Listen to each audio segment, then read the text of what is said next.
And then I said, I don't like vanilla, a man said in his 40s, as he and another man, who looked to be in his early 50s, laughed at his joke.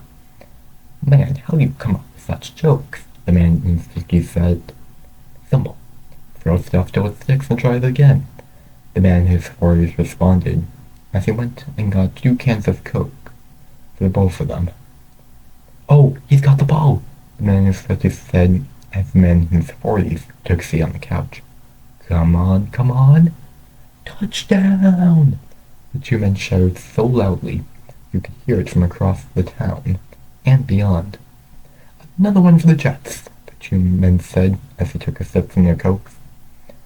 What's going on here? I can hear your boys from across the house. A woman who looked to be in her 40s said as she entered the room. The Jets just scored a touchdown, the man in his 40s said. Well, that's good, but I can hear you from the other room, Pat, the woman in her 40s said. Sorry, honey, Pat said. You too, Peter, the woman said as she left the room. He has a moment, Peter said. Yeah, that happens a lot here, Pat said. Oh, it's the same at my place. Jesse hates it when I yell touchdown as well, Peter said. Speaking of, what are the ladies doing? I wasn't paying attention, Pat asked. I believe they're talking about who knows what, but I never know, Peter said. I figured as much, Pat said. Just then, the 2 of them heard someone coming up the stairs to find Wyatt and Tegan with big smiles on their faces. There comes the soon-to-be high school graduates, Peter said. Yeah, Wyatt said. We have big news, Tegan said, with a loud but excited voice, as she wrapped her arms around Wyatt. Do you want to say it, Wyatt? Tegan asked. No, you do it, Wyatt said with a slightly high-pitched voice. Together, Tegan said as Wyatt agreed. We just got to Porter University, Wyatt and Tegan said with huge smiles on their faces. Congratulations, Pat and Peter said as Pat hugged Wyatt, and Peter hugged Tegan. I knew you could do it, Pat said. Yeah. I knew that essay would be an outstanding one, Wyatt said. We're so proud of you two, Peter said. Thanks, Dad, Tegan said. I can't wait till then, Wyatt said, just as his phone started to ring. I better take this, Wyatt said as he went to another room and answered the call. Hello, Wyatt Martian speaking, Wyatt said. Hello, Wyatt. We have been informed that we here at Boulder University have made a mistake with your application, the other end said. What do you mean by mistake? Wyatt asked in a panicked voice. It turns out we sent you the wrong letter. You were supposed to get a rejected letter, the other end said. What? Wyatt exclaimed in a super panicked voice. This can't be true. Well, it is true, the other end said. Well, is there any possible way I can redo my application before the semester starts? I have a girlfriend and we're supposed to go to the school together. I can't tell her that I'm not going, Wyatt exclaimed. If you can write out a new application form in 2 weeks tops, or before you graduate high school, we will give it a look and see if we accept you then. If not, then be prepared for a long-distance relationship, the other end said. I'll do it. I'll have it in before that date, Wyatt said in a clear voice. Good luck, the other end said as I hung up. Wyatt, at this point, was feeling crushed. He couldn't imagine that he and Tegan would have to spend all their time online and never in person.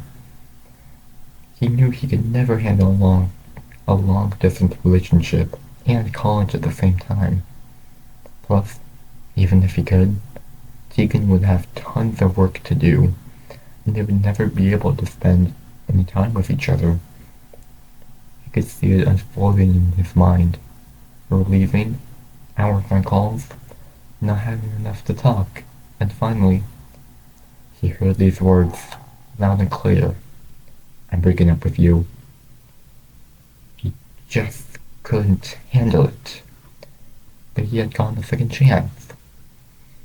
If he could work like he never worked before, there was a chance. A small chance, for sure. But a chance. Their dream coming true. He just needed to work his butt off.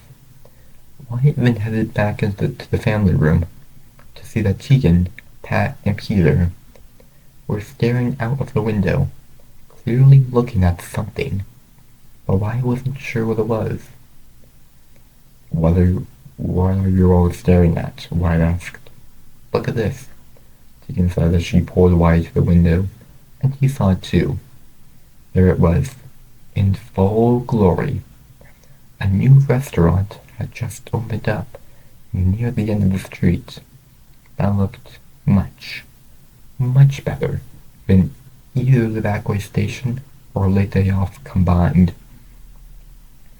It was hard to tell from the window, but it looked like a crowd was gathering outside, and it looked like the inside was full as well. Are you freaking kidding me? Pat exclaimed in a very angry voice.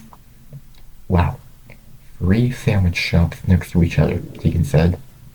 That's very good for business, White said in a sarcastic voice. Wow. Now we know how you guys felt when we opened up, Peter said. Well, what are we going to do about this? White asked while having a feeling he wouldn't get an answer. I think I know just what to do, Pat said. Why, Deegan? Oh no, I'm not entering the rival store again, just so you can learn about them and take back their customers. White said in an annoyed voice. Dang, Pat said. But isn't that how we first met, Deegan asked, as White started to fluster. Well, White said as it was hard for him to get a word out. Fine, where is the clipboard? White asked. There is no clipboard, Pat said. Come again? Deacon asked.